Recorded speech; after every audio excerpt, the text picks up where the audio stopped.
Hi, everybody. It's Peter Schiff. It's Thursday, June 18th, 2009. Basically, what I want to talk about today is what is happening with Barack Obama's new comprehensive scheme to re regulate and over regulate the financial services industry.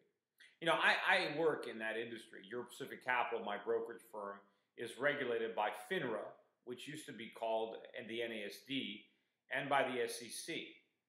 And my business is extremely regulated. I employ 4 or 5 people, and their sole jobs are to keep me compliant with government regulations. And it's a very difficult thing to do. And oftentimes we inadvertently don't necessarily comply with them all because there's so many. And there's so many new ones, and there's different agencies, and they're constantly changing the rules.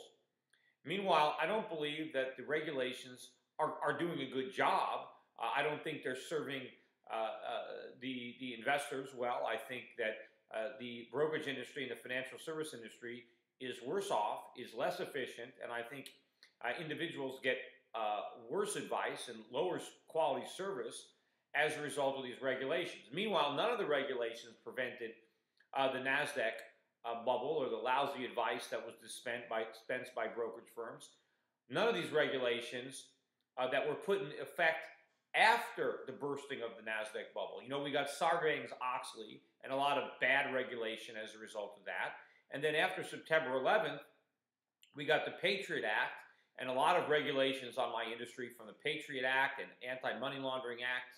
I mean, there's so much more regulation today than when I first got into the business. It's almost amazing that firms can stay in business. I mean, the largest brokerage firms, the ones that are getting bailed out by the government, they have the economies of scale to withstand all this regulation. Smaller firms like mine, it's much more difficult. And of course, small firms even smaller than mine, it's very difficult for people to start their own firms now because the regulation is just a killer. Meanwhile, now the government thinks we need even more regulation. The fact that all of this bad stuff happened to Wall Street firms that were already highly regulated. Bernie Madoff, his whole scam took place right under the nose of the SEC. And the only reason they caught him was because investors wanted their money back and the scheme fell apart of its own. If that hadn't happened, he would still be running his Ponzi scheme right under the nose of the SEC. Meanwhile, the government is blaming this crisis on a lack of regulation, when nothing could be further from the truth. We suffered from an excess of regulation. We suffered from government interference that interrupted market regulation, that would have done a good job of reining in all the excesses from which we're now suffering. If market forces had been allowed to operate in a financial system, we never would have had all this risk-taking. Firms would not have been levered up to the extent that they were. Government intervention is what created that. First, you had the Federal Reserve, which kept interest rates artificially low, which made it possible and profitable for everybody on Wall Street and Main Street to speculate and to borrow a lot of money. And you had the moral hazards imposed by government-sponsored enterprises like Freddie and Fannie that were guaranteeing mortgages that otherwise never would have been originated without that guarantee, or there certainly would have been much tougher lending standards, higher down payments, there would have been more scrutiny. Of course, Freddie and Fannie are not even mentioned in this new massive government re-regulation and over-regulation of the financial industry. And of course, they were at the epicenter of the problem because they were working with government guarantees. And so what the government is doing now is just imposing more burdensome regulation that's simply going to reduce the competitiveness of the financial service industry. It's going to reduce the quality of the industry, both the investment advice that individuals get, and it's going to increase the costs, which of course are going to be passed on. And one of the biggest ironies here is that the Federal Reserve is being asked to be a systemic risk regulator. Well, the Federal Reserve is the biggest systemic risk creator. They're not going to regulate the risks that they create. Also, we're trying to come up with a way to regulate, and the Fed is going to regulate the entities that are too big to fail. Well, why are we making entities too big to fail in the first place? What we should be doing is sending a clear message that no entity is too big to fail. Then market forces will come into play. Companies won't get too big. There won't be excessive risk-taking. Creditors will be on their guard.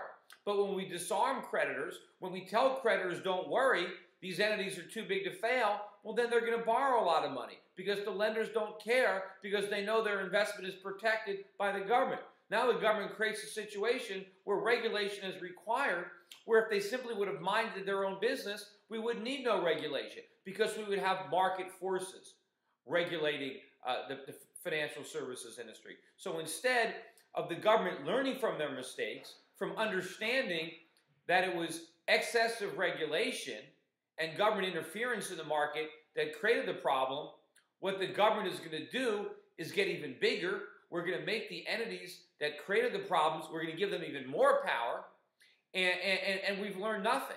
And all we're doing is sowing the seeds of a much greater disaster down the line. What we really should be doing is examining the way government regulation and government moral hazards led to this problem. And instead of looking for new regulations and empowering government, we should look at removing those regulations that disarm the market. We want to re-embrace free market capitalism. We want to re-embrace market principles. And we want to move away from the government interference and the government meddling in the system that created all the problems, that led to all the excessive risk-taking, that allowed all these imbalances to develop, that blew up all the bubbles. You know, the fact that they burst, all of this never would have happened had the government not inflated them in the first place. But just like we learned nothing from the experience with the NASDAQ bubble, we've learned nothing from this bubble, and all of this regulation is going to accomplish nothing but making government even bigger and making the distortions on the free market even more dramatic. The result is going to be even bigger problems, and we are sweeping this under the rug. If the politicians think they're running to the rescue and solving these problems because we have more bureaucracy, and we're going to create more agencies. This new bill creates new regulatory agencies, more bureaucrats, more big government that the rest of us have to pay for, more inefficient use of our scarce resources, of our people. And instead of putting people to work productively, we're now going to put more people to work unproductively. And who knows how many more people I might have to hire at Euro Pacific Capital so that I can comply with more needless and unnecessary regulations that will do nothing to improve the quality of the services that I provide to my clients. It will simply run up the costs, and ultimately I might have to pass on those costs to my clients in higher fees or higher commissions. This is a disgrace. We've learned absolutely nothing. Anyway, that's it for today. Thanks everybody for listening. So long.